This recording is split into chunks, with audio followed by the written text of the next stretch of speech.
Hey everyone, and welcome to the Player Hub podcast. My name is Nick, and joining me on the show are my two co-hosts, Emily and Zev. How are y'all doing? I'm doing well. Hey guys, Doing, I'm Emily. doing good. How you guys doing today? Happy to have you guys here. Thanks for joining me on this. Yeah, thank you for having us. Of course, thank you.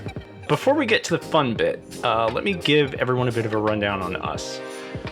We are just a few members of an indie dev team, and we're kind of looking to have some fun conversations about games, game design, and more specifically MMORPGs. We'll talk a bit more about our studio and projects further down the line, but for the most part, our work will be separate from our conversations here. Anything y'all want to add before we move on? Not particularly. I'm excited to talk about this more in depth, considering a few moments, we're talking about our own personal project. We can get off track. So it's nice to have a place and a space to actually get off track and it be encouraged. Yeah, I haven't More or less. touched an MMO in quite some time, so it will be nice to kind of delve back into the genre and learn a few different things, and maybe I'll want to play in something once again. I mean, that's the idea, but sort of sticking with that, I want to sort of get into your experiences. We're going for kind of a casual, sort of educational-ish vibe with this stuff. So, Emily, what Yeah. experiences do you have with MMORPGs? Well, not a lot. My it's not exactly my realm of games, but it is like something that's very nostalgic to me.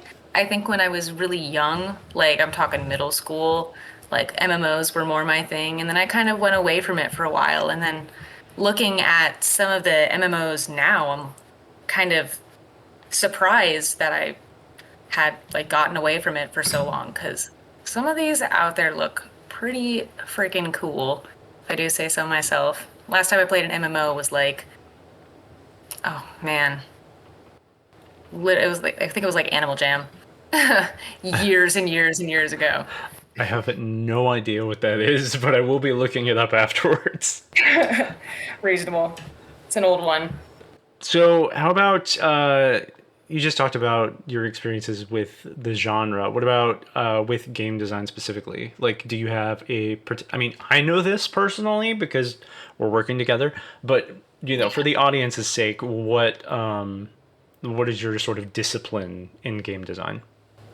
Well, in game design in particular, I am more of an artist and like I focus a lot on the actual design as opposed to like mechanics or, the programming behind the game. That's not exactly my realm, but I like a lot of the beauty in games and telling stories through the environment and little details that you can pick up just by being observant.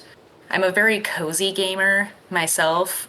So when I am playing games, more than anything, I'm going to be looking at the like setting and the world building behind the whole process. So that's kind of what I pursue when I, dabble in my game design. Nice, nice. And Zev, what about you? You already said that you stopped playing MMOs a while ago, but what is your history with them? And a Yeah. little bit about your game design background too. Well, similar to Emily, I used to play quite a lot of MMOs during my middle school and high school time. I played a lot of World of Warcraft. That was like my main thing that I played with most of my high Yes. school and middle school friends. That was like my game at the time. Before I even had like a PC setup, I was just playing off of an old laptop. So I was playing that almost all the time. And then I tried to expand into some other things as well. So I played a little bit of ESO for a little while and SWTOR. So I got into all of that for a little while. But I think as I got more into to college and I started transitioning into focusing on my degree and playing some other games, I didn't get as much into MMOs and I couldn't keep up with the subscription that a lot of the games kind of ask for. So that's kind of where I fell off. But I always like to keep up with what is kind of going on, especially with what Blizzard has to offer. I think that at least the universe of World of Warcraft is very interesting to me. So I like to keep on seeing what's happening with that. I really catch your point about the subscription fees. It can be really difficult Yeah. sometimes. especially for new people coming in, if they want to try to get into MMOs, that can kind of be the deterrent for them. Yeah, I mean, I completely understand why they're necessary in the industry, but at the same time, at some level, it's kind of like gatekeeping.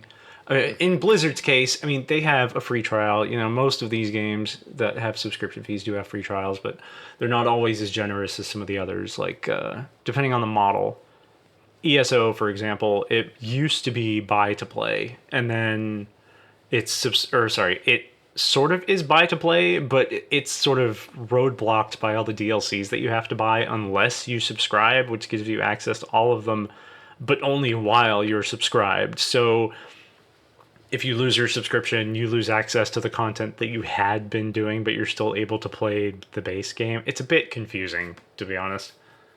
Dang. That's kind of I can see the business behind it, but I can also see how it can be a deterrent. But it also would bring people back with the subscription.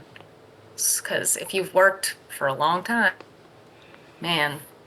There are all kinds of different models for it. I mean, for example, in WoW right now, if you dedicate enough time and spend time gathering and selling stuff on the auction house and flipping items, you can buy your subscription with gold, which is kind of neat because it's like, you know, the game is rewarding you with an option to spend your time productively in the game, but then there's those little things that pop up on your screen that are like, remember to play in moderation.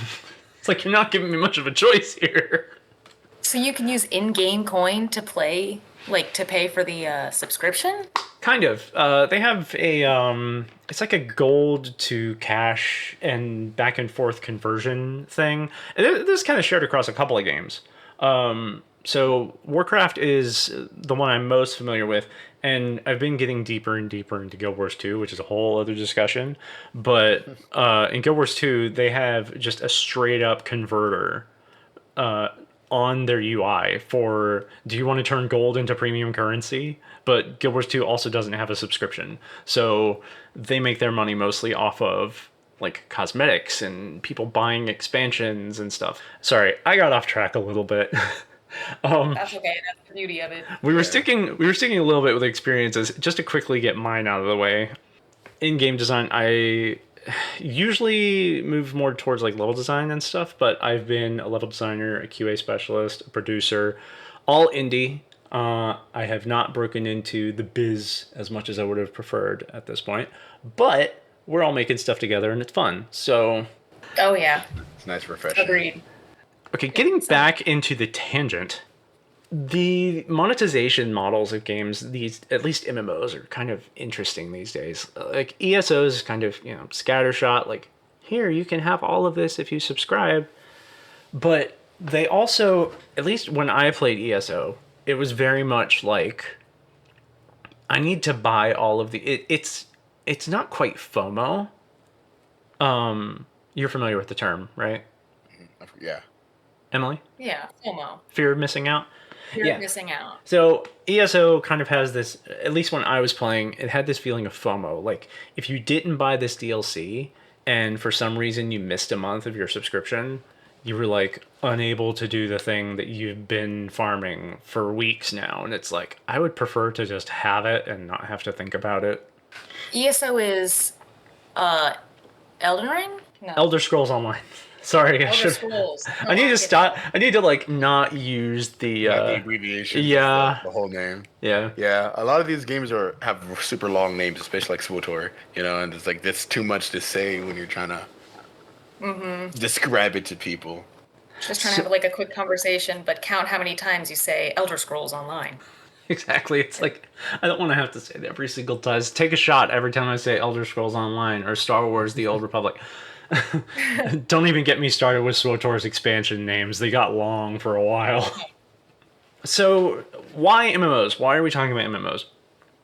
One, it's one of my favorite genres, and I've been playing them since I was 11 years old. I'm currently 32. Like, it is my biggest pastime in gaming is to jump into a world and experience a living world. Like, single player games sort of give you that immersion, but for an authentic experience, it's hard to discount the power that MMOs have. Like, there's a social element, you know, you're actually there talking with people. And in some Real cases, people. yeah, well, sometimes bots, but No, in, yeah. in most cases, the fact that these games are sort of alive and have their own culture, it kind of pulls you in a bit more and lets you experience things. MMOs are meant to not be realistic for the most part. So it's kind of neat to just jump in and be like, ooh, I want to be a part of this world. And creating your own character, you can be anything you want. I mean, there's a whole subculture of players that do specifically role playing. Granted, I'm not into this. I know there are a lot of people in my raid group that are, but love them to death. They're hilarious, but it's I just think not my thing. I think that's one thing that got me into, at least for like Elder Scrolls Online, when I Mm-hmm. had just started playing Skyrim for the first time. I think Yeah. I played maybe twice, and it was I was just waiting for the next Elder Scrolls game. We're still waiting for the next Elder Scrolls game. The remastered Skyrim like Still. 8 times, right? We're still waiting for it. So Elder Scrolls Online was like my thing to get back into it. I don't think I liked it as much as I liked Skyrim, but going off of kind of what you said, it's the single player games kind of expand, like start on that universe. They build tinier stories, and the MMOs are supposed to just expand on the whole world. Like Elder Scrolls Online visits elsewhere and Black Marsh and all the other islands and the continents on Tamriel. So it's that world building that I really like about MMOs. Yeah, that was one thing about ESO that I really liked. ESO, like I've always, I have played since Oblivion with Yeah, okay. the Elder Scrolls series, I'm playing and the remastered now. yeah, it's actually really good. A couple of performance issues, but my PC's a little older. So when I play these other games, it's like the fact that an MMO exists where they can show locations that you wouldn't have seen in the other game in the series. Like Oblivion is almost exclusively, I say almost exclusively takes place in Cyrodiil, one of the nations on Tamriel, and you only really get to see like the biomes of Cyrodiil. Sure, there's Oblivion, and it's fiery and hellish and stuff, and the Shivering Isles is kooky and crazy and fun. The idea that you could create a living world like the Elder Scrolls Online and it have locations in it that you normally wouldn't be able to see is pretty compelling. Because then you're like, I can actually go explore this stuff now. Sure, the gameplay is very different, but it's pretty cool to be able to like go to the places that you've been hearing about in these two other games, and the game that's supposed to show a new region hasn't come out yet. So Honestly, that's one of the things that would pull someone like me in as like I would consider myself like the explorer type of gamer. mhm. I like seeing new environments and I like seeing how people creatively world build. So getting into an MMO would be beneficial for me because the expansion aspect of it kind of appeals to the desire to explore. Like these days, it's more like just find something that feels right, like an environment or an art style that you attach yourself to, and then just be like, oh, I want to see what this world's about. Like a lot of people rag on WoW because of the art style, but it's actually evolved quite a bit from where it was 20 years ago. Even longer than that if you count Warcraft 3. I mean, the art style in Warcraft 3 is drastically different from what it is now. You've seen for like full disclosure, during some of our design meetings, I like show Emily stuff that she could be inspired by from other games. So many Warcraft comes references. up a lot. Oh my gosh. And the fact that it's such a huge game, but yet everything has a very distinct style to it. The fact that they have so much content that one fits into the same style of like World of Warcraft, but also each thing is different in its own way is just kind of baffling. I mean, you got to think the game has been out for 21 years. We need to get Wow. into we were talking about art before and Warcraft specifically. You, Emily, have only recently discovered the world of Warcraft cinematics, or sorry, Blizzard cinematics. Yes. I believe we've shown you Shadowlands, Battle for Azeroth, Legion, and Battle for Azeroth the is great. yeah, that cinematic's amazing. But the most recent one, the new expansion, Midnight, All like, of them have been absolutely stunning. Yeah, mm-hmm. Blizzard does a great Like job movie at that. quality. I gush about Blizzard stuff all the time, and it's not. Sure, call me a shill, whatever. Their cinematics team has always been on point. And even when the cinematics are like below the standard that most people expect, they still end up looking incredible. But they're like, I can name a few that give me goosebumps watching: Burning Crusade, Wrath of the Lich King, Cataclysm to a lesser extent, Miss Pandaria. Yeah, I could get goosebumps from that. The part where like Chen Stormstout's looking at all the valleys and Pandaren and stuff. I really love that shot. Warlords of Draenor, which I will have to show you at some point because there's a lot of homages in that one to Warcraft 3, and I will be gushing about. That's a great scene. That one's like I got goosebumps watching that one. Mm-hmm.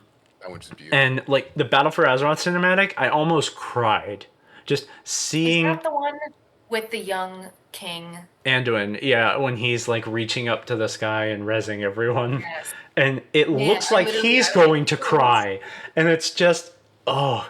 just a short cinematic too. One thing I noticed about his design in that cinematic, and I'm not trying to be an asshole, but when I look at or when I saw it the very first time, and Anduin's like looking up and his eyes are watering from seeing the beauty of the light, he looks like Prince Charming from Shrek 2. Sorry, not Prince Charming.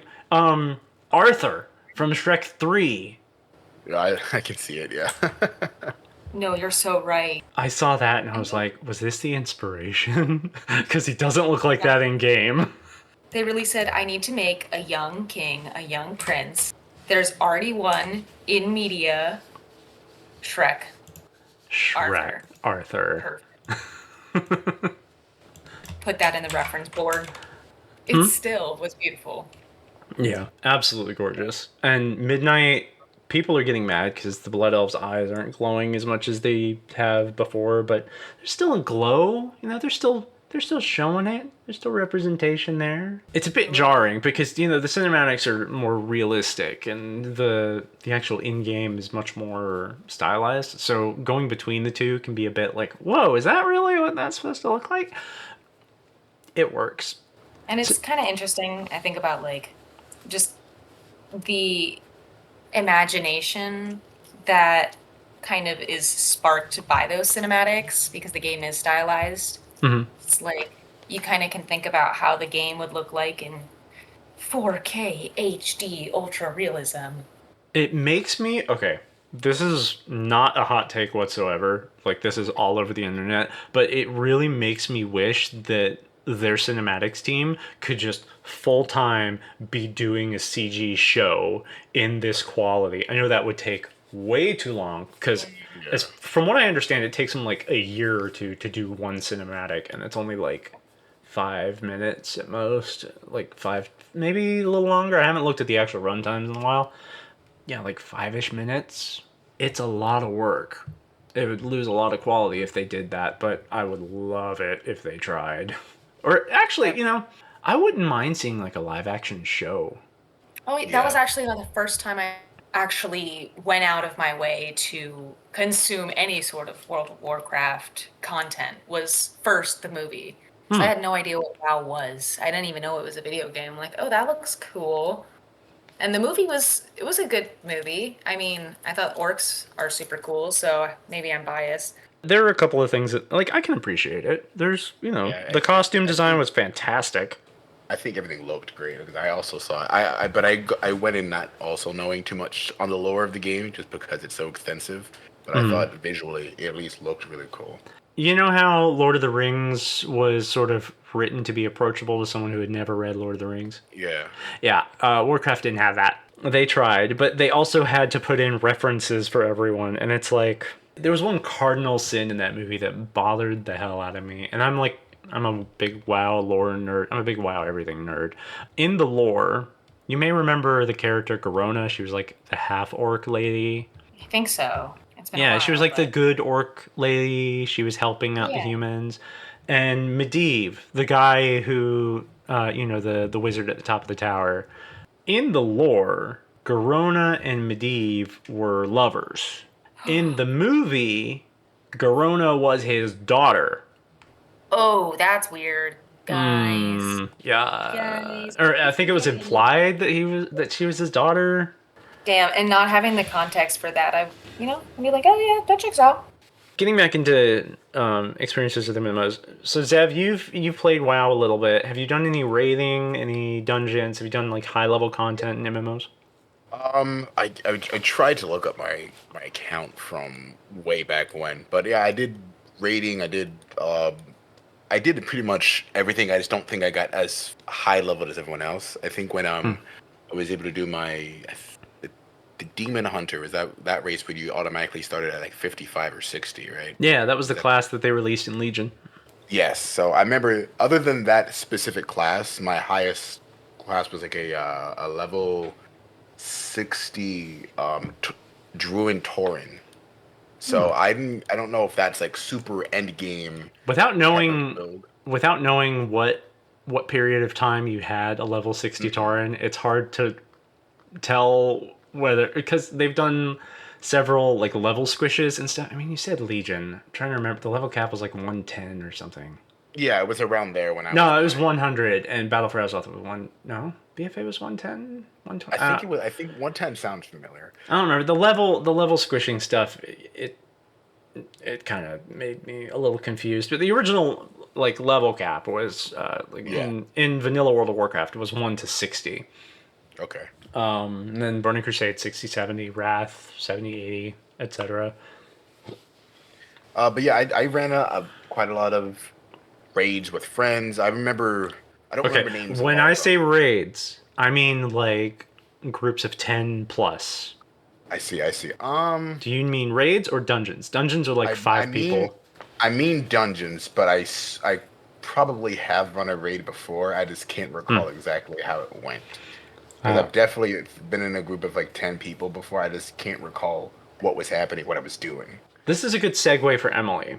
So there's a concept in MMO raids, and it's essentially like giant groups of people that are all trying to accomplish a singular goal through a very high leveled area with very specific mechanics for each encounter.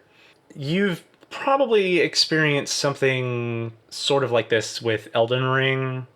It's not quite the same. Think of it as like 40 people going to fight a boss in Elden Ring, except instead of that boss having mechanics for one person, it's literally to, spread out among a large group. It's probably A large group of that is a enemies, pretty or poor explanation. Basically, it's high level problem solving content with difficult ah, mechanics for high level people, and in World of Warcraft's case, at least, it has a minimum of 10 people and a maximum currently of 30. damn. That's So, maximum. The actual highest tier content of WoW, Mythic Raids, has a cap of 20 people. And the reason they have a cap for the highest tier is so that they can balance specifically for the hard content. The sort of in between content, they've got like different difficulties. So like looking for raid is like the accessible version that everyone can try once you hit the level and get the requirements done. You just press a button and you end up in a group. It's usually really toxic and you oh, walk out. okay. Yeah, it's not fun most of the time. Because But I was thinking, I'm like, if you don't know what you're doing, or if you don't have the skill to like support, then you're gonna get dogged on. in Midnight, they said during the press release at Gamescom that they were updating the old world to sort of teach people new mechanics. So hopefully that'll address that issue. Currently, right now, if you were to start World of Warcraft with no context and no friends, it would have been incredibly confusing. Oh yeah. Considering, I mean, maybe not. Half the time I go into a game and it's trying to teach me the tutorial, and for some reason I just don't read the little notifications that appear on the side of the screen. And I go about, I'm like, yeah, I can do that. And then I forgot the buttons. So Yeah. I think if they use methods that are very like kinesthetic, it's a lot of kinesthetic learning and repetitive learning. So hopefully they kind of incorporate that and aren't just going to be like press X to do this, and then it never appears again on the screen. One of the things about MMOs, though, at least, especially one that's been around for so long, with an MMO as old as WoW, you rely on the player base that you've had for so long. You rely on the audience that you already established, and those people know how to play. So introducing a new mechanic to players that have been playing for so long is easier. Introducing a new mechanic to players that haven't been playing long, not just by nature of them not having played long, but because they have yet to learn their way around the UI, they don't understand how abilities interact with one another. Some of them may not have even played an MMO before. Like, for example, I mentioned a few seconds ago that they're revamping the new player experience in WoW. They made a note about this in the press release. They were like, we're going to teach players how to use interrupts. For something so critical to end game play. So that basically means that all of the players who are currently, like, you know, and have been playing for a long while, they either figured that out on their own just by experimentation, or somebody told them how to do it, or they looked it up on the internet. Yep. Pretty much. It's kind of insane. It was never included. But for people like me that have played MMOs for so long, the concept of an interrupt is pretty, like, I don't want to say universal, but there is something similar in other MMOs, like World of Warcraft's example. Something is casting a spell, and you can see the little spell bar underneath the health bar. And if that little spell bar is like lit up and is yellow, then you can interrupt whatever that person is casting. But then you have to think about your cooldowns. Like, is your interrupt an 11-second cooldown, or a 40-second cooldown, or an 8-second cooldown? Depending on your class, you may experience that completely different. Or if you play Discipline Priest like Sydney does, then you will never have an interrupt ever. You have no interrupt, you just have a fear, and that could potentially send mobs careening into other mobs. I think I'm lacking context in how he doesn't have an interrupt. He's a healer, which no, that's not, like, most healers have an interrupt, but Discipline Priests do not. They just don't. They don't have one. It does not exist. Damn.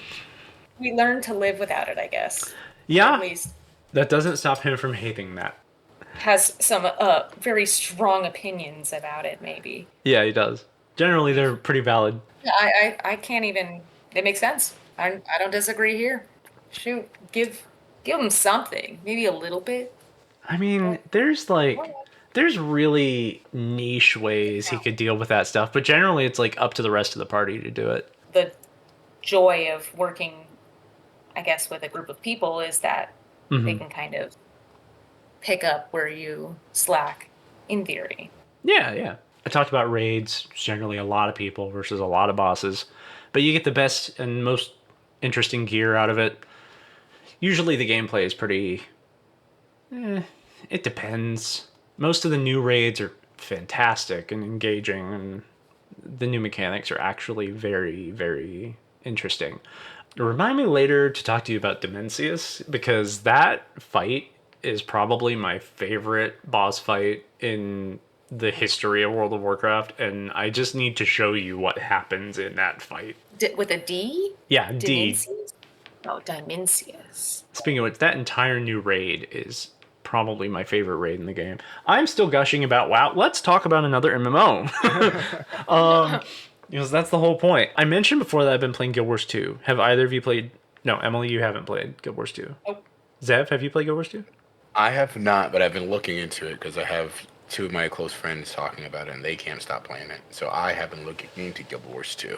I started it probably like 5 or 6 years ago. I remember trying it when it came out because it was really interesting and different, and the art style was cool. I started playing it like legit within the past few months, like putting a lot of effort into understanding the end game and stuff. It is a fascinating example of horizontal game design. Like, Warcraft is quintessentially a vertical type of game design. You're very much trying to increase your stats, get better and better stuff, item upgrades. It's very like keep going higher and higher and higher and get all these stats on leaderboards and stuff.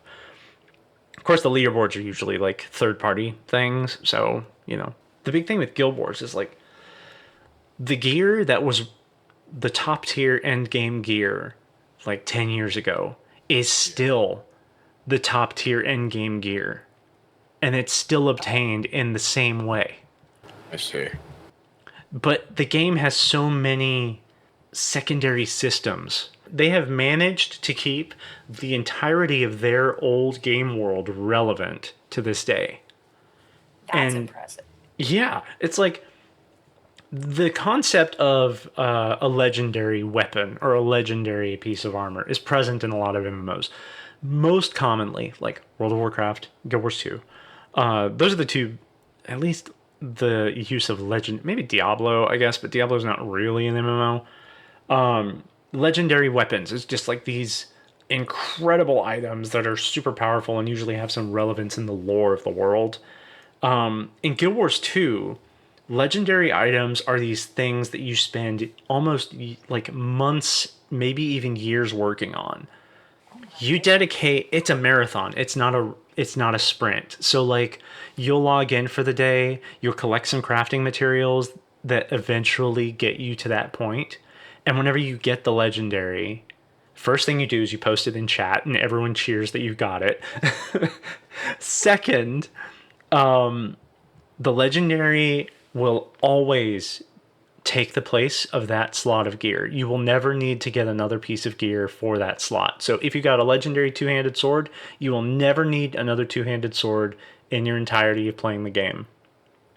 Damn. Because every time you make a new character, a legendary, if you own it, is stored in your account inventory, and you can just take it out and put it on that character. You can select the stats on it.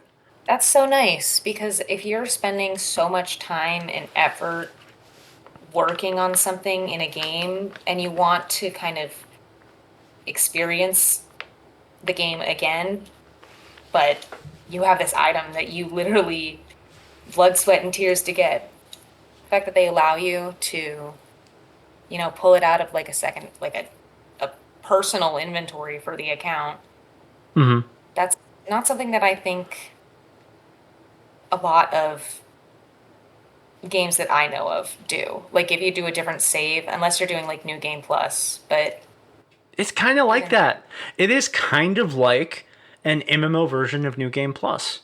Because if you've obtained legendary armor for every slot and a legendary weapon, when you make a new character, you don't have to worry about stats because all the stats on the legendary gear are selectable. And you can change them anytime you want. Not to mention the fact that they are usually gorgeous. There's one that's like, it was a sword that was created. The sword is, it's got an effect on it where, I forgot what the name of it is, but when you are looking at not a shader, when you're looking at a visual effect, and that visual effect has an image inside of it, and whenever the camera moves, it tracks the texture that you kept inside the effect, not the actual effect itself. You know what I'm talking about, right? Yeah. So, I'm picking up. Yeah, there's a sword that's like that. It's called Twilight, I think? Twilight. Well, Twilight's one of them. Sorry, Dawn and Twilight and Eternity. They're gorgeous weapons. When you swing it, it like leaves a paint trail behind. Oh. And when you walk, there's like the effect on the sword. Your footprints are like that same shader effect, except you're seeing like the night sky or the sunrise in the little paint splatters that you leave on the ground. It's really cool. That's a lot of details to add for I was going to say just for one sword, but it's more than just a sword. It's more. It is an experience. This is from Guild Wars, you said, right? Correct. Guild Wars 2. You are making it sound interesting. Yeah, you'll have to check them out. There's like a whole laundry list of legendaries in that game. Some of the armors are like the coolest sets I've ever seen. There's like this newish one that came out with one of the more recent expansions. It's like suffused obsidian armor, I think it's called, and it's got this amazing like leather jacket with a really high collar. Oh, I love it. Wow. The concept of this gear that can like infuse your account with the ability to play New Game Plus, basically. Um, it's just really cool. Like creating these legendaries requires a lot of time and dedication. Like literally, you have to clear every single map on the map to get some of them. Oh, wow. And that's not like a tall order. It's just like do all of the potential objectives in a map. It's not like, I mean, you do have to go physically go there and explore the whole thing. But map completion is a mechanic in that game. So, like, when you finish the map, you get the ability to transmog a piece of gear. Sorry, Emily, transmog? I didn't tell you what it is yet. Transmog is a thing from WoW. It was introduced during the final patch of the Cataclysm expansion. Transmog allows you to turn gear that you're wearing with whatever stats it has on it into another piece of gear visually without changing the stats. Oh, I see. So it's kind of like building your own outfit. Oh, and now Yeah. there is a whole subculture now in MMOs like Guild Wars, Fashion Wars, Final I know there's a Final there's a lot of Fashion people- 14. There's a lot of people online that play MMOs specifically just to like get cool armor and transmog everything to get a good looking set. I know I do that a lot too. I used to do that with mounts in World of Warcraft. I just hunt for the coolest mount. And I'm one of them. Seriously, I will hunt transmogs to the ends of the earth. I'm not even joking. Yeah, I can't stand seeing people wearing like the actual just entire tier set, like the pre-made set. It's like you can do so much with those gloves. Try something else. Like, so with the outfit thing, like a bunch of MMOs have sort of adapted transmog into their own little system. Some MMOs will like have a separate system for outfits, while one is like you can choose what each slot is, but an outfit is like a pre-selected set of gear that you can just like change the colors of and stuff. That's what Guild Wars 2 does. Warcraft allows you to customize every single piece of gear that you have equipped. So like every equipment slot, and you can even like change the effects on your weapons if you have enchantments or like sorry. What do you mean by like customize all of the aspects of your gear other than like color? Can you like change like the shoulder pads of a shoulder pad of a like piece of armor? Yeah. Chest plate. Mm-hmm. Oh, so you can mix and match? Yeah, you can, I mean that's like the essence of transmog, but like I said, Guild Wars 2 has a separate thing. So you have transmutation is what they call it, where you can change individual pieces of gear. And then they have a separate thing called outfits, which is just the preset stuff that you can equip, and you can only like change the colors of the outfits. You can't like edit individual pieces of it. Oh, I see. You can't make a combo. Yeah, unfortunately. I think there might be a couple exceptions to that, but not in Guild Wars 2. I see. That's okay. At least you can change the color. A little customization. I think everybody to some degree likes to customize a little bit. It kind of helps with immersion. Guild Wars 2 takes it pretty far too. Like they have a supplementary system to it called infusions, and Sydney likes to say that the true end game of Guild Wars 2 is becoming as visually obnoxious as possible. So these infusions, these cosmetic infusions, you sort of apply them to specific types of gear, and it gives you like these fancy little effects. Like if you get the Aurelium infusion, it's supposed to give you like a trail of gold. But if you apply like 18 of 8 of, I don't remember what the maximum number is, but if you apply the maximum number, it just ends up looking like you have a cloud of pollen following you around. Oh. Just a bit of dust. Yeah, kind of. But there's some that like change your skin. There's one that like turns your skin into crystal. Oh. There's a confetti one that follows you around. These are nice looking. Oh, you ended up looking them up? Yeah, I'm looking at them. Those are it's crystal for skin. I see that there. There's one that's kind of interesting. It's called the Chalk Infusion, where whenever you die, your character model will have like an alien style chest burst, except it's just a bunch of chalk bursting out of your chest. Oh. Are you saying chalk? No, Like, Chak. It's like an insectoid enemy in the game. In MMOs, there's typically like a player market type system, usually an auction house, trading post, that sort of thing. These infusions can be sold on the Guild Wars 2 trading post. So to players, they're really valuable big ticket items, and people will farm for them for a long time just to be able to sell one. They're worth like thousands of gold. Those are like the things that you want to farm for because, sure, the drop rate is absurdly low, but you can sort of you sell it to another player, get thousands of gold, and like I was saying earlier, you can get legendaries in Guild Wars 2, and you can trade gold for some legendaries. So it's also a quick, easy way to get that new game plus thing, like we were talking about earlier. yeah. Oh my goodness, and the legendaries are so cool. After seeing like some of the pictures Yeah, and videos, they are stunning.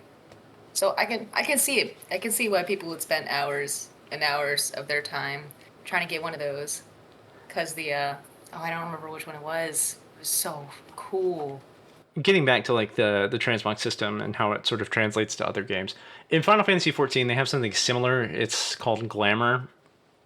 With Glamour, the way they have it set up is like you can take a piece of gear that you like the appearance for and shove it into this wardrobe.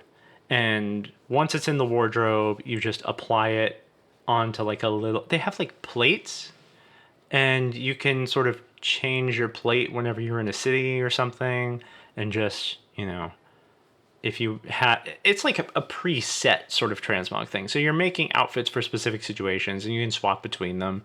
And they have like a little automated thing. So when you switch classes in 14, your transmog will like switch with it. Huh. So like you'd be able to access all of the configurations you did in a previous class. You'd be able to access all of them after switching. Yeah, it's almost like saving a loadout, sort of, except it's a loadout for outfits. I love it. I love a little customization. Always here for the customization. Oh, if you love that, just wait until we do like a housing episode. I love it. We'll put a pin in that one too. Come back. We're gonna have a lot of pins. Basically, every episode is just a ton of tangents and a bunch of pins and bookmarks and highlighters. It's just Tethered between all these ideas. getting back to outfits. Transmog is sort of like a crucial element in most MMOs these days. Like people just, it's become so mainstream in other MMO, even in other games. There have been mods that add this system into single player games just because it's so popular. Some people turn it into work too. Like Oh. modding for MMOs is kind of rare for like Final Fantasy 14 because modding is like not officially sanctioned, but it's also not, people can get away with like making outfits and stuff, and they'll like import them into the game and change how their characters look. And then because Final Fantasy 14 comes with a an in-game camera system and like a posing system, people will do like, they'll make like little scenes with characters and turn those into comics and stuff, but they'll spend so much time heavily customizing their character. It's really cool to see because you'll see things that game never would have had.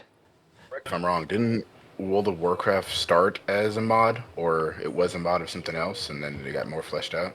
No, not quite. Defense of the Ancients, though. Yeah, so the mod, the subgenre of MOBAs spawned from the Warcraft 3 mod, Defense of the Ancients. Warcraft birthed League of Legends and MOBAs. Sort of. It birthed Dota first, and then League of Legends spawned maybe from that's that. probably where I got my my misinformation from. Was it came from? It was the other way around. Is how it kind of happened.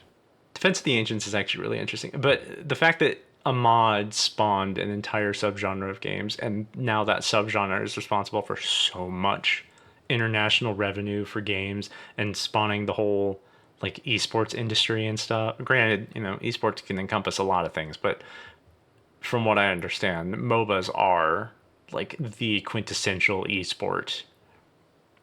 Honestly, I think that kind of goes to show how important the community of a game is, Hmm. because the community being interested and having a passion for a game can kind of create even more from that. 'Cause someone was like, oh, let me add to this mod, let me create a mod. And then from that mod, others were like, wow, actually, we could do something with this. And then it kind of just developed from there and became a very successful game from there, and so on and so forth.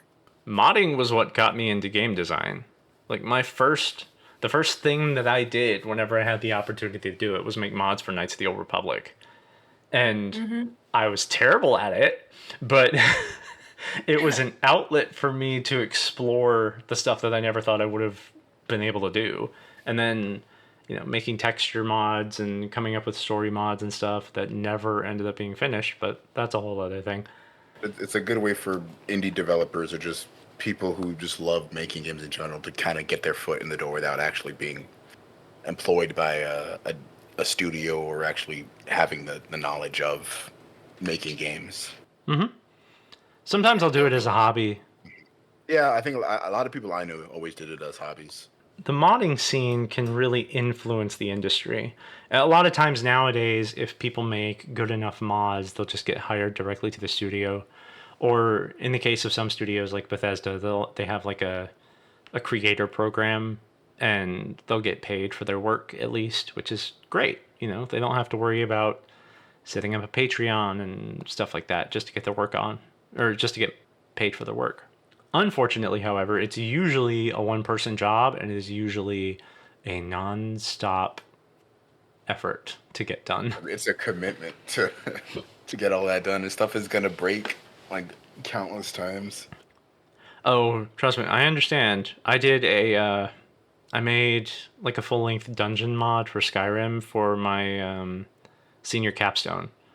We did voice acting, an entire story, a whole new quest line, and a dungeon. And the entire time, my professor was asking, "Are you going to release this? Are you going to release this?" I'm like, "I don't know. I have to do everything on my own." And the moment I started, like, having some of the other students test it, I was like, "This is way too many bugs for me to fix on my own." So it's not going to get released. Oh man. I feel like honestly, releasing it though would allow for more people to maybe like bug test. That's what we ended up doing when I was in school, is we had a lot of people just download our game from Steam and just basically tell us all of the things that are terribly, terribly messed up. And like the game, like it was a full length game, multiple levels, had a boss and everything, but most players did not succeed in like getting to the boss because there were so many bugs in the way of getting there. But it was still a fun process, you know?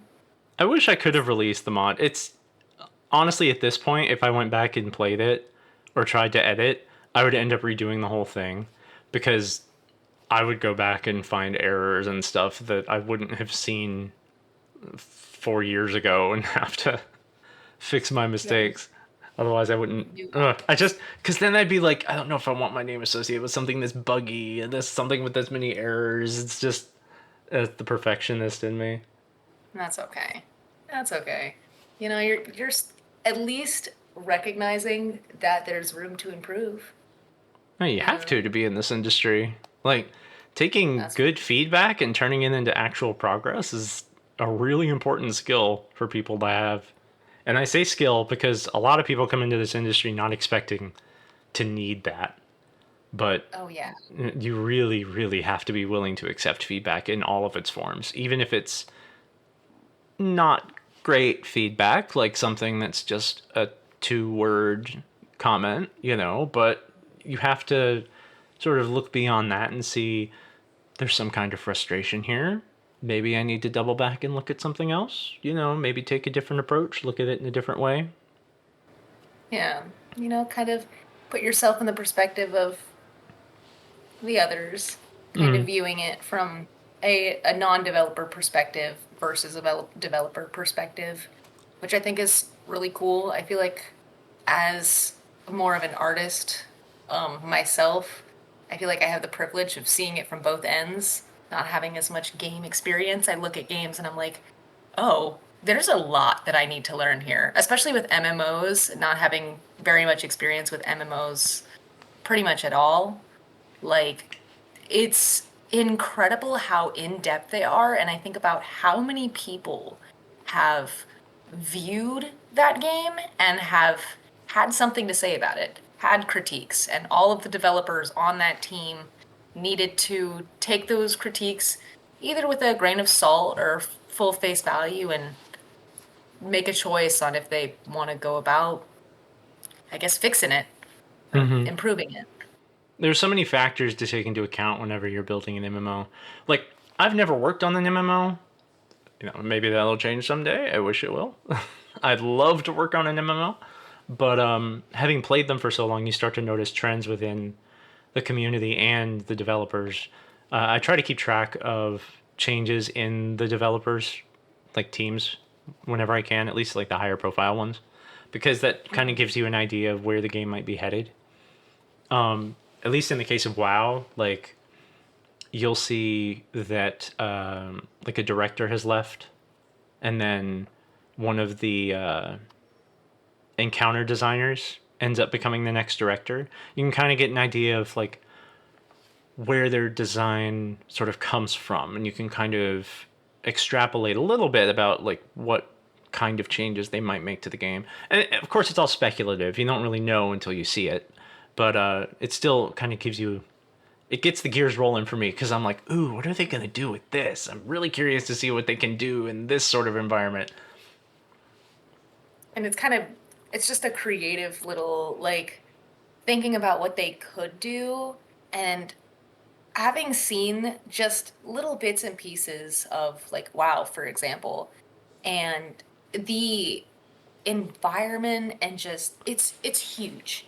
It is ginormous. And the fact that they are still coming up with new ideas that are still interesting and unique, not only to like the game, but also the games like around it, is impressive. And I know that they probably had quite a few meetings discussing like, how are we going to do this? What I do can we only wanna do? imagine.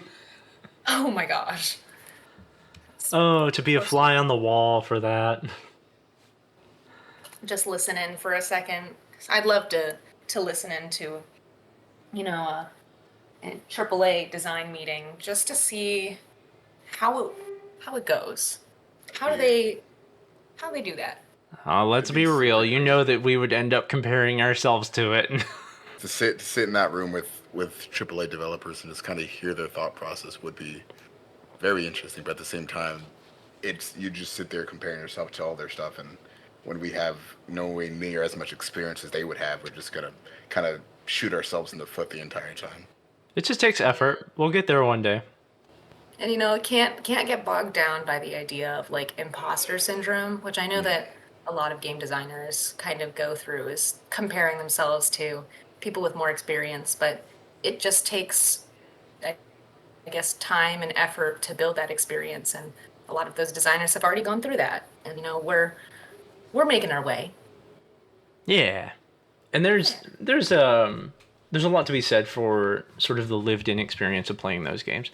If you were to example play WoW for a really long time and follow all of the news associated with WoW, like I am unfortunately like completely ingrained in all of it. So I follow every update from every developer. No, I'm kidding. I don't follow everything, but I do keep up with the news of the game. So whenever big changes happen, I like to be informed about it and sort of, how are they going to tackle this problem? And I play at a fairly higher level. I don't play at like a really high level. Like I'm not in a Hall of Fame guild or anything, But we'll do like mythic progression, and I'll push to like mythic plus 10 keys, which is higher tier ish, but it's not like the highest level of content. But being aware of like changes that get made to higher tier content, like paying attention to balancing patches and seeing how developers will try to balance issues that you've personally been experiencing, it kind of adds a bit to your ability to analyze and understand what kind of changes you need to make in your own game too. Yeah, like priorities, because each thing has its own level of, I guess, priority. Like something actually mechanic related would probably be a little bit higher on the priority list than something cosmetic, like I don't know, something's glitching through the wall every now and again. Like, just as an example, when me and Sid were doing plus 10 Halls of Atonement key, there were a lot of instances where we would pull the first set of mobs, and usually, like, a tank can handle pulling 3 or 4 groups in the beginning, and then we pop all of our cooldowns and just mow them down really quickly. Recently, there was data that came in for like completion rates of each dungeon. And that was one of the ones with the lowest completion rates because at the start, whenever the tank would pull, there were a couple of little NPCs in those mobs that would cast a spell that had no real aggro table. Like it would just hit a random target in the group. And a lot of times it would accidentally just go straight for the healer. The healer would die, and then Oh. the rest of the group would die, and then the tank would leave because, oh no, something went wrong. We're not going to time this key, so why bother doing it? And it's over. Yeah, they made a change that sort of fixed that issue. And also, recently they added a system in that punishes players who just leave automatically instead of checking with the rest of the group. So there's sort of like this automated system now where the group can vote to abandon a key rather than someone leaving and ruining the whole thing. But more issues have come as a result of that. So instead of leaving, a tank will just sit there and AFK and never move. Oh. And there's no way to like it essentially is like being taken hostage, and it forces you to lower the level of the key by abandoning it. And it's like this tank is taking us hostage. It's an interesting conundrum. I don't know how they're going to fix that. I have my own ideas about how something like that could be fixed, but I don't have the same data sets they do. So it really would be unfair for me to make any suggestions. How do they go about, well, I don't know if you know the answer, but how do they go about like ensuring that the players who do like, I guess, either go AFK or leave, they get penalized, but how does that even go about? Do they get the don't do that again finger shake? Or is there like an actual punishment for players? So that system I was talking about, it does have an automatic punishment for people who leave. What it does is it puts a mark next to their name that they are a leaver, which sort of lets the community know this person has a habit of just ditching, which is why the tank decide like because that feedback exists where it just marks them as "Oh, you did bad." People will instead take the route of I'm just going to sit here until they abandon so that I don't get a mark on my name. So because of that punishment, it sort of reinforces the idea that they should take the group hostage until the group caves and decides to abandon. There's no third layer of protection against that sort of behavior. Right now it's only the first and second layers of protection, being the abandon button and then the lever mark. Yeah, I guess that is going to be an interesting challenge for them to tackle. How are they going to prevent both of those scenarios? I've seen a couple of suggestions online from people because occasionally I'll visit the forums and I'll watch videos about it. Some people have suggested that there could be like a volunteer program where players can volunteer to be sort of like a moderator, like an unofficial moderator. And when that stuff happens, the reports, like you can report a player for toxic behavior, but they only have so many like categories, so you can't like just write a generic report and send it. It has to be categorized so that the system can understand what's going on. That's an interesting idea to sort of have player moderators that sort of look out for this sort of thing and report it, and that sort of gets like fast tracked. That would be an interesting fix, but I don't know how you would elect these people or give them this ability to have higher reports. And then the question is, if you do this, are other players going to seek out these people and then beg them to make reports on their behalf? You know, thinking about all of the little variables is really tricky. Like, are they going to get harassed? We don't want that. I do have a question. Yeah. Within these sort of, what did you call them? They're not battles per se, but you said that you were participating in a mythical key. Yeah, sorry. I need to remember to give context every time. So I talked about raid difficulties earlier. There's Raid Finder, which is like the base level. Everyone can do it. You remember I told you it's kind of toxic.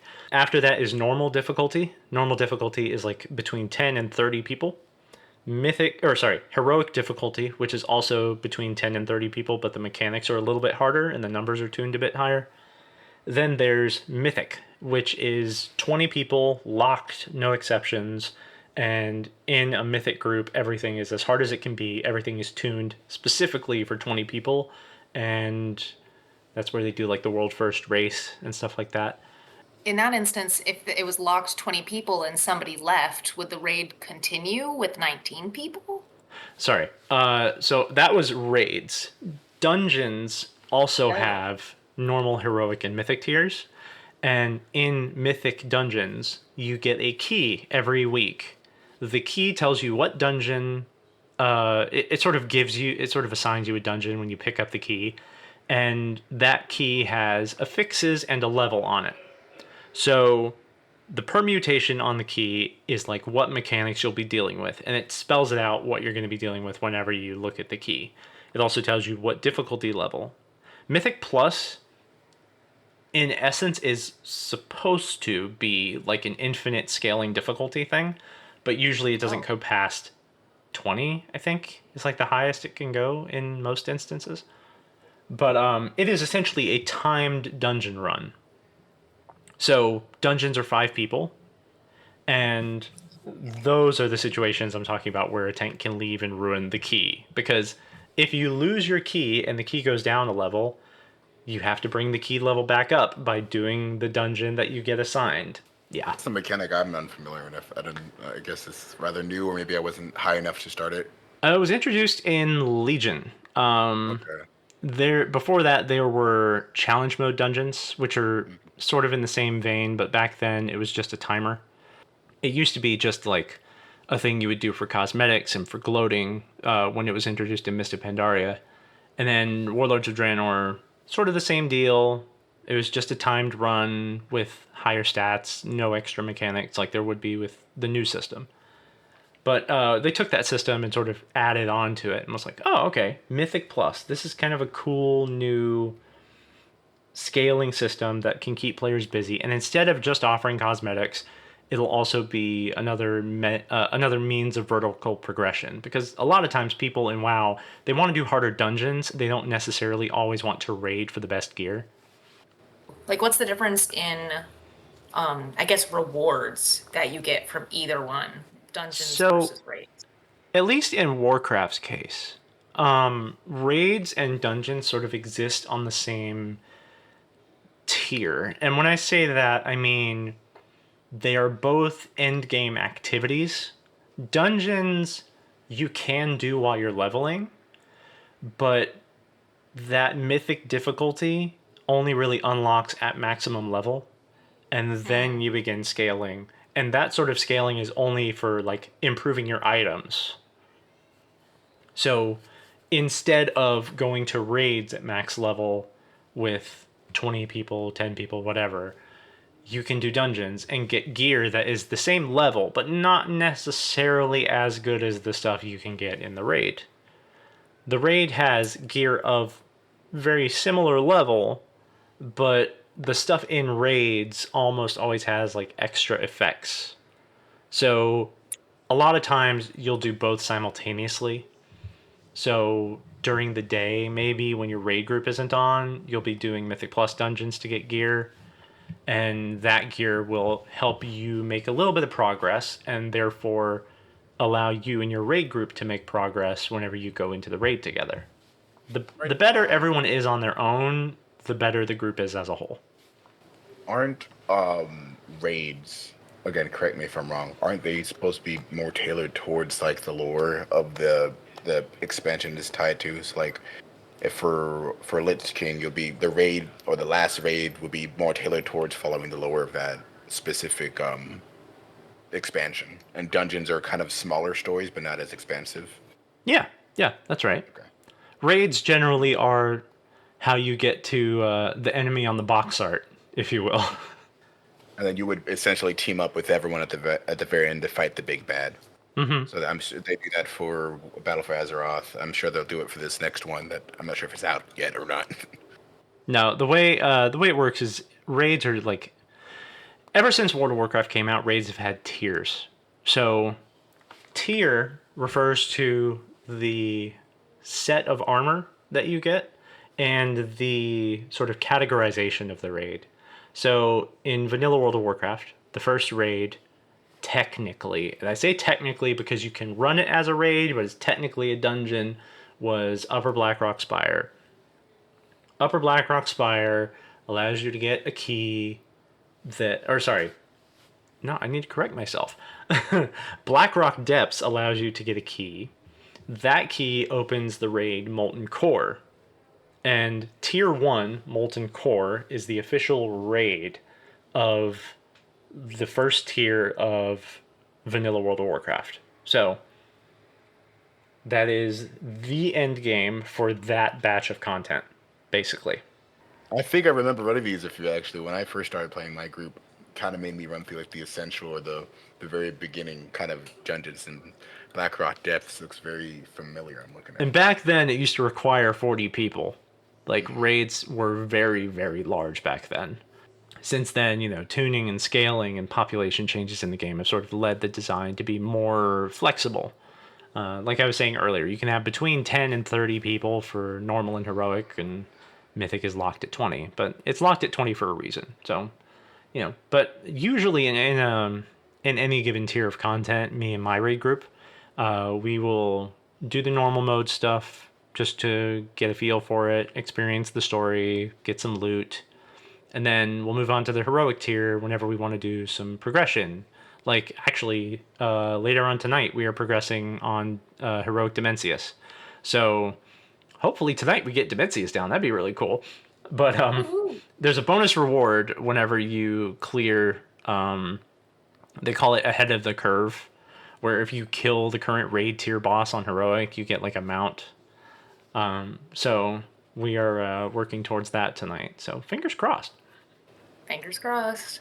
And I actually have a question in regards to like most MMOs. Is it a common feature for most MMOs to have both dungeons and raids? Or is that sort of unique to WoW? It's not unique to WoW. Dungeons and raids are a thing in other MMOs. Like SWTOR, for example. Sorry, Star Wars The Old Republic. Yeah. In Star Wars The Old Republic, there are things called flashpoints. Flashpoints are dungeons. Like, that's just their name for them. And it's still, I believe it's 4-player content. Yeah, it's 4-player content in SWTOR. And SWTOR has raids with, I think, 8 people at its lowest tier and 16 people at the higher end. The last time I did SWTOR raiding was during the Dreadmasters patch. I remember doing, what was it? Nightmare mode. It was Nightmare mode Dread Fortress. That was actually pretty fun. SWTOR has pretty decent content. It's just the game is fundamentally different. Like, SWTOR is an MMO in its function, its systems, and its design, but it is also a single player RPG. That's what I was thinking about. especially with something that's based off of a movie franchise, Mhm. how they were going to incorporate an MMO aspect into something that I don't know is already so established. The way it worked was I mentioned during the little modding segment that I made mods for Knights of the Old Republic. That was the single player Star Wars game that came out in, I think it was like 2003. The company that made it, BioWare, had a very specific style. It was like a conversational RPG. So, if you're familiar with Baldur's Gate, Dragon Age, Mass Effect, any of those games, it's actually the ones I just named are, except for Baldur's Gate, are BioWare games. So the BioWare formula has always been classic RPG. Conversation is a mechanic. Interacting with other people is a mechanic, and there's usually stats associated with it, or certain skills and abilities that can affect it. And when SWOTOR was being developed, the idea essentially was to take that part of BioWare design and see how it would work in an MMO formula. So Oh, it is an MMO in that it has classes, jobs, professions, it has endgame content, multiplayer content, and I mean, it is massive, it is multiplayer, it is online, it is an MMO. The RPG of SWOTOR is, I don't want to say less in its systems and more in its conversations, but they're, at least in the original release of SWOTOR, it almost felt like the balance was slightly off. In SWOTOR, you pick a class, and each class has a story. So depending on which sort of character profession you pick, so if you choose to be a Jedi Knight, then you have the story of a Jedi Knight. You get to be Luke Skywalker, sort of, in a different environment, in a different story, in a different context. You can also choose to be a Sith Lord, which Sith Inquisitor, my personal favorite, being able to experience what it's like to be Emperor Palpatine. And they generally did a decent job coming up with these stories. The issue is, once you finish those stories, all 8 of those stories end up coalescing into the same storyline by the end, which it sort of had to happen in a way. But in doing that, they sacrificed a level of player identity. So when those storylines sort of converge, there's not nothing there. There are bits of class flavor, and obviously you still get to play your class. But part of the initial draw was the storyline that of your choosing. And then for that storyline to disappear after you've hit level 50 is slightly disappointing. yeah. Especially after you spent, 49 levels existing as this particular role, and then you get to the end and it's like, oh, I could have gotten here by playing any of these roles. Yeah. It's an interesting move. I can kind of see why they might have done that, just to make it like a cohesive ending, and also it might be a little bit more challenging to make a unique ending for each class and each sort of profession. Oh, they did that. There are unique endings for each one. There's like at least in the case of the Sith Inquisitor and the Imperial Agent, which are the 2 that I've played the most.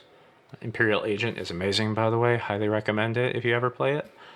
You basically have all of these variables that are tracked as you go through the main story. When you get to the end, if you meet condition X, condition Y, condition Z, then the characters on screen will reference those materials, those triggers that you have, or those milestones that you have hit. So, if you're familiar with Star Wars, Darth Vader, Darth Sidious, Darth Tyrannus, all of the Darth titles, Darth Maul, at the end of the Sith Inquisitor story, you're given a Darth title.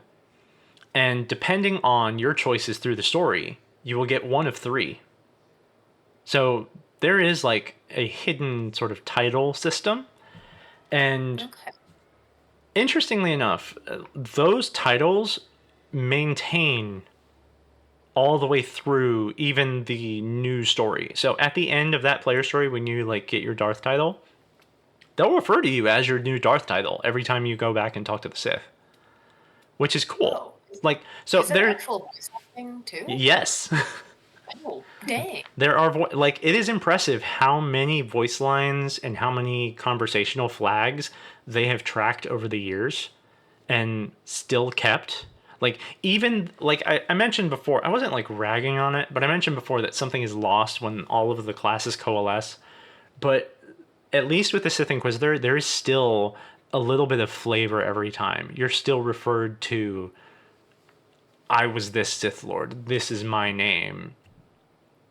You know, obviously they can't say your actual player name, but because Star Wars has that sort of background, ooh, we give people titles, they can just assign you a title and then those characters will say it. It's neat. It works. It's fun the first few times.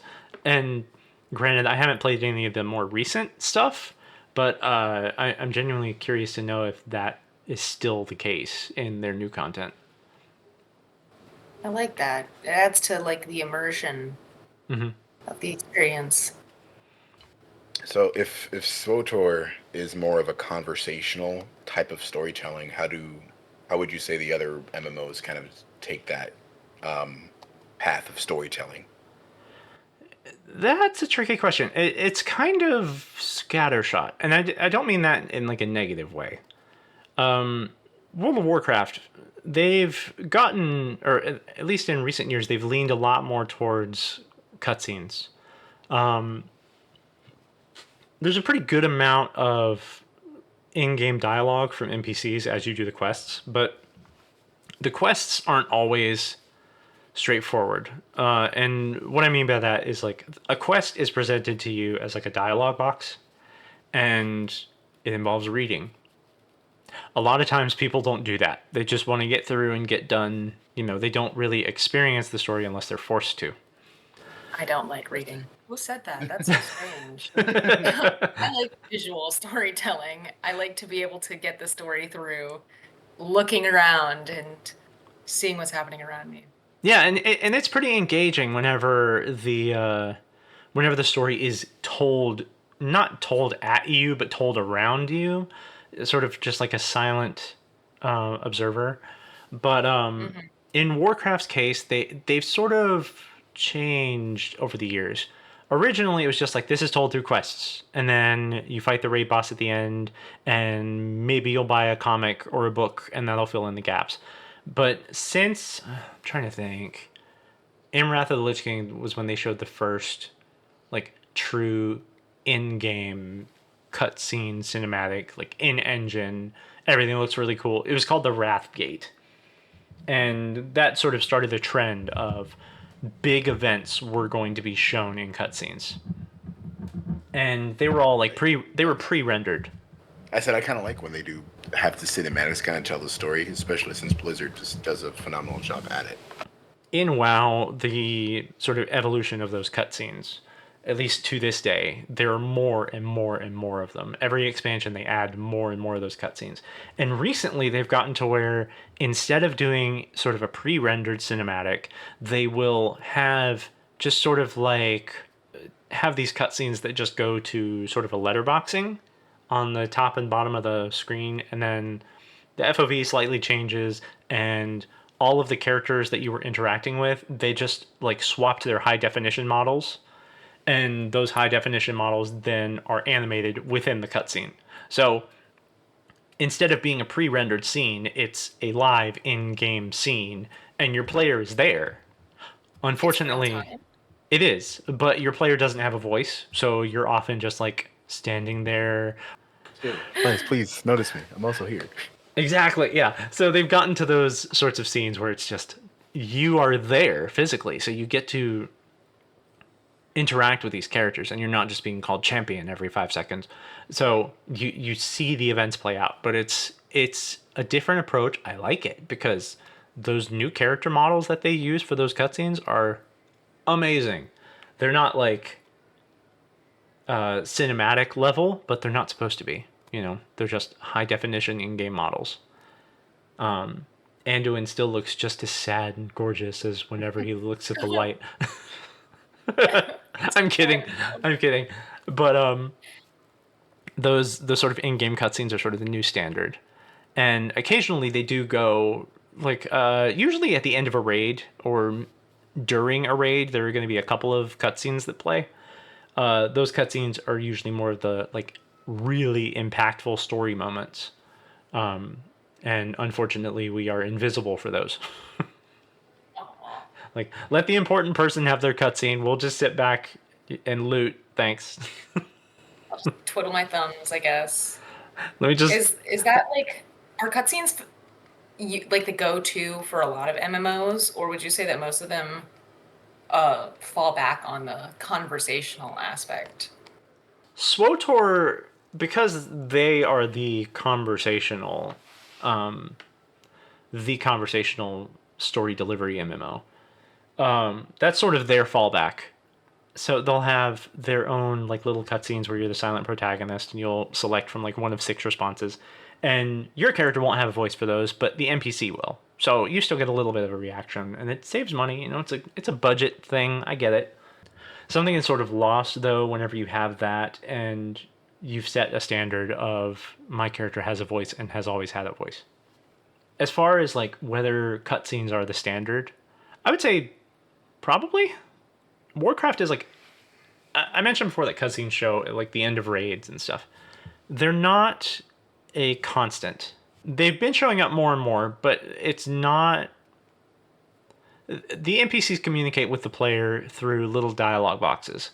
Like you'll get a pop-up and the character that's talking to you will have their little 3D model in the little box and they'll be saying things at you. So you get spoken to, but that's generally as far as the interaction goes. With SWOTOR, everything is cutscene, player to NPC, player to NPC, player to NPC, or silent player to an NPC that responds to everything you say over and over again. Guild Wars 2 had cutscenes on launch that were player 1 speaks, NPC 1 speaks, and their models would like cycle in and out of this little sort of almost like a diorama where each person is talking. There's no input generally. It's just the player is a character, so they have their lines. You have no impact on them. Oh, I see. And it's already determined. Yeah, pretty much. And then that system went away during the first expansion, and then it became more. The game was told a lot more through in-game dialogue while you are playing. So there are some cutscenes scattered throughout, but for the most part, your character has a voice and they are actively responding to the NPCs while you're in the game. You can't skip it because it's not a cutscene. It's just your player's talking, there's a scene playing out, and then usually some event happens and it moves the story along. I can't really speak to some of the later content in Guild Wars 2 because I'm not there yet. Let me put it this way. I don't have a full grasp on how they do their story presentation as of yet because I've only played through a portion. Haven't gotten through the story yet. Yeah. Final Fantasy XIV is a very story-driven MMO. The story is excellent. It's sort of like an on-the-rails story. Every player goes through the same sort of story experience. Yeah, it's like that. But Final Fantasy has always been a storytelling series.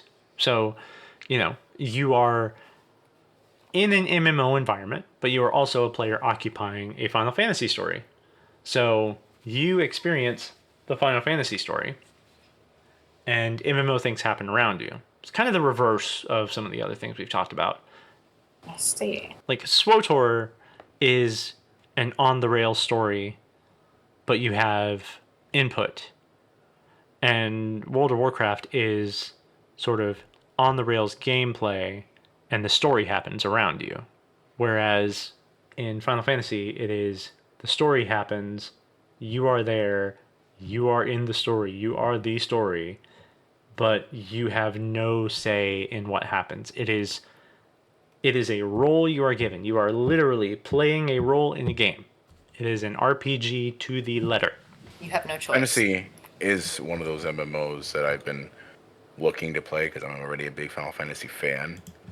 So it's interesting how you're describing the story because it sounds appealing. Just because I like the way they do their stories, but I would prefer some type of freedom if it's going to be an MMO. I have a lot of love for Final Fantasy XIV. It's a really impactful story, but there are issues that I have with the actual MMO portion of the game, and that sort of keeps me away from it a little bit. And we can get into this in another episode down the line. Some of the background systems just I just don't sit well with them after a long period of time, and I have a habit of getting burnt out on MMOs.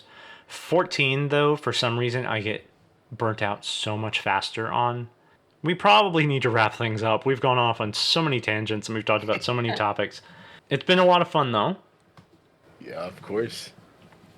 Oh yeah, I agree. I love just going on these tangents, whether we mean to or not. They all have value. Like, there's so many interesting things, and there's so many details that go into just games in general, MMOs, of course. But it's just so fascinating to hear the perspectives that everybody has, just their existence and how they go about telling their stories and being approachable to players and et cetera, et cetera.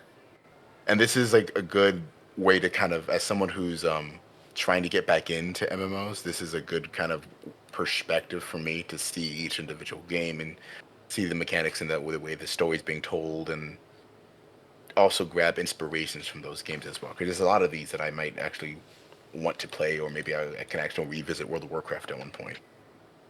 We are sort of taking the position of the newbie, the casual, and the junkie.